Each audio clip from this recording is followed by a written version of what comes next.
បន្តមកឋានជីរ៉ូចាប់ផ្ដើមហាត់ក្បាច់គុនជាមួយនឹងគ្រូរបស់គាត់ដែលមេរៀននៃការវឹកហាត់មាន3យ៉ាងធំៗគឺទី1គឺការរត់ជៀសពីអន្ទាក់ទី2គឺរបៀបប្រើដាវហើយទី3សំខាន់ជាងគេគឺបច្ចេកទេសគ្រប់គ្រងដង្ហើមបន្តមកក្រោយពេលវឹកហាត់បាន1ឆ្នាំគ្រូរបស់ឋានជីរ៉ូប្រាប់ថាអស់អីបង្ហាត់ហើយប៉ុន្តែមុនឋានជីរ៉ូអាចទៅប្រឡងវគ្គជម្រុះដៃប្រត់ខ្លាចជា Demon Slayer បានគាត់ត្រូវប្រើដាវកាត់ថ្មម្ដុំយ៉ាងធំឲ្យដាច់ជាពីរសិនហើយគ្រាន់តែបានឃើញថ្មនោះឋានជីរ៉ូចង់គាំងព្រោះមិនដឹងថាធ្វើម៉េចកាត់វាឲ្យដាច់ទេគាត់បានប្រើពេល6ខែទៀតវឹកហាត់អ្វីដែលគ្រូគាត់ធ្លាប់បង្រៀនតែនៅតែកាត់ថ្មនោះអត់ដាច់ដដែលពិតជាអស់សង្ឃឹមខ្លាំងណាស់បន្តមកនៅពេលដែលឋានជីរ៉ូកំពុងតែអង្គុយសេតស្រាប់តែមានក្មេង2នាក់ម្នាក់ប្រុសម្នាក់ស្រីពាក់ស្រោមមុខកញ្ជ្រោងបង្ហាញខ្លួនឲ្យគាត់ឃើញមិនដឹងថាពួកគេមកតាំងពីពេលណាទេម្នាក់ប្រុសឈ្មោះថាសាប៊ីតូចំណែកម្នាក់ស្រីនោះឈ្មោះថាម៉ាកូម៉ូពួកគេមកនេះគឺបង្រៀនឋានជីរ៉ូឲ្យវឹកហាត់ក្បាច់គុនសាប៊ីតូហាត់សងក្បាច់ដាវជាមួយនឹងឋានជីរ៉ូជារៀងរាល់ថ្ងៃចំណែកម៉ាកូម៉ូបង្រៀនឋានជីរ៉ូឲ្យគ្រប់គ្រងផ្លូវដង្ហើមឲ្យបានល្អជាងមុនដំបូងឡើយឋានជីរ៉ូបានឈ្នះសាប៊ីតូទេគាត់ប្រើតដាវឈើក៏អាចយកឈ្នះឋានជីរ៉ូបានដែរប៉ុន្តែ6ខែក្រោយមកឋានជីរ៉ូចាប់ផ្ដើមខ្លាំងហើយគាត់មានទំនុកចិត្តបបួលសាប៊ីតូប្រកួតដោយប្រើដាវមែនតែននៅក្នុងការប្រកួតនោះឋានជីរ៉ូបានឈ្នះដោយបានកាត់ស្រោមមុខរបស់សាប៊ីតូដាច់ជាពីរធ្វើឲ្យសាប៊ីតូរីករាយខ្លាំងណាស់ដែលបានជួយឋានជីរ៉ូឲ្យបានរីកចម្រើន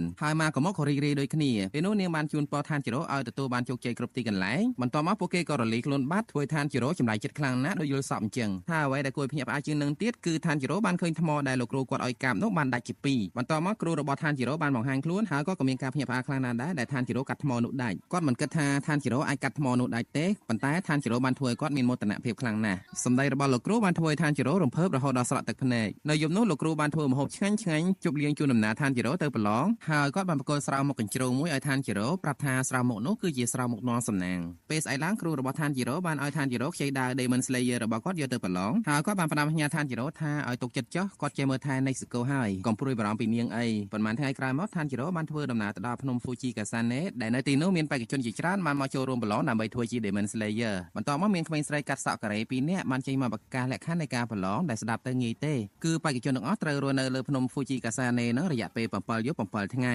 តែសូមកុំភ្លេចថានៅលើភ្នំនេះមានសិទ្ធិតែបិសាចហើយក្នុងរយៈពេល7យប់7ថ្ងៃនេះបើអ្នកណាតស៊ូរស់នៅបានអ្នកនោះនឹងក្លាយទៅជា Demon Slayer បន្តមកការប្រឡងបានចាប់ផ្ដើមហើយគ្រាន់តែចូលទៅដល់ភ្លាមឋានជីរ៉ូបានជួបជាមួយនឹងបិសាចពីរក្បាលដែលដណ្ដើមគ្នាចង់ចាប់ឋានជីរ៉ូធ្វើជាអាហារពួកវាបានលោតមកសង្គ្រប់ឋានជីរ៉ូប៉ុន្តែពេលនោះឋានជីរ៉ូបានប្រើក្បាច់ដាវទឹកទី4កាត់ក្បាលពួកវាដាច់ទាំងពីរក្នុងពេលតែមួយតែម្ដងនេះជាលើកទី1ហើយដែលឋានជីរ៉ូបានសម្លាប់បិសាចដោយផ្ទាល់ដៃហើយគាត់ក៏ចាប់ផ្ដើមមានទំនុកចិត្តលើខ្លួនឯងចាប់ពីពេលនេះតទៅបន្តិចក្រោយមកឋានជីរ៉ូបានធំក្លិនបិសាចយ៉ាងឆួលហើយនៅពេលនោះគាត់បានឃើញបិសាចមានធំមួយកំពុងតែដេញតាមបារម្ភម្នាក់អាបិសាចនោះវាមានដៃយ៉ាងច្រើនរុំជុំវិញខ្លួនរបស់វាហើយពេលហ្នឹងបិសាចដៃច្រើនហ្នឹងក៏ចាប់បារម្ភនោះបានប្រុងដាក់ចូលទៅក្នុងមាត់តែសំណាងល្អឋានជីរ៉ូបានប្រើក្បាច់ដាវទឹកទី2កាត់ដៃអាបិសាចនោះជួយបារម្ភនោះបានទាន់ពេលបន្តមកនៅពេលដែលបិសាចដៃច្រើននោះឃើញមុខកញ្ជ្រោងដែលឋានជីរ៉ូពាក់វាដឹងថាឋានជីរ៉ូគឺជាកូនសិស្សរបស់អូរ៉ូកូដាគី